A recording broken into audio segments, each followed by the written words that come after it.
I had a little brother who was 14 years younger than I was.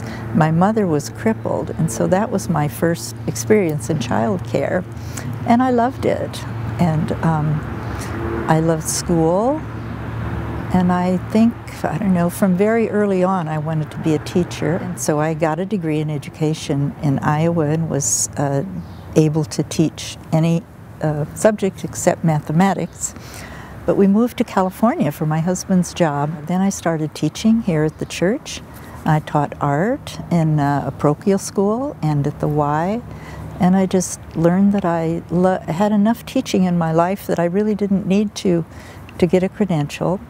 And then when the children came and we had neighbor children, I felt like I was just doing plenty of teaching. So I decided that was what I was going to do with my life. And I particularly enjoyed adolescence. It's just exciting to me to watch them become adults. I have to admit, it's just really exciting to think about what they're thinking, to talk with them and to listen to them. And I just hope that everyone would find an adolescent or two in their lives to just listen to. It makes such a difference to them to know that someone cares.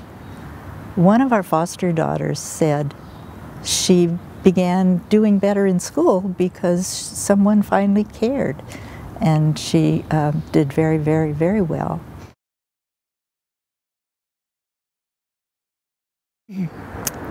One girl had decided that she would quit smoking rather than move from our house. We do not take smokers, and she had lied to us about the fact that she smoked. And when we told her she'd have to leave, now I knew that I was taking a risk there. I really did, of course, didn't want her to go. But she decided that she would stop smoking, and she said that was one of the hardest things she ever did. That was very meaningful to me, that she'd want to stay. Then she wrote an English composition about it. And it's those kinds of moments that are just treasures. And we've had many, many of those. And I think it's from just knowing that the students, the young people knowing that we really do care about them. And I know most people do. So I'm just encourage them to express that, express the care, because it's interesting how young people misinterpret sometimes. Of course, we misinterpret them too. We have to do a lot of reading between the lines, but they do that with adults also.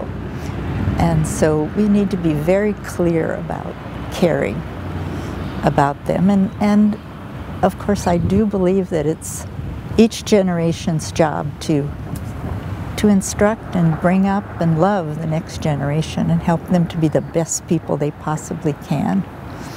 Not necessarily academically, but in character. Our motto has always been character before credentials.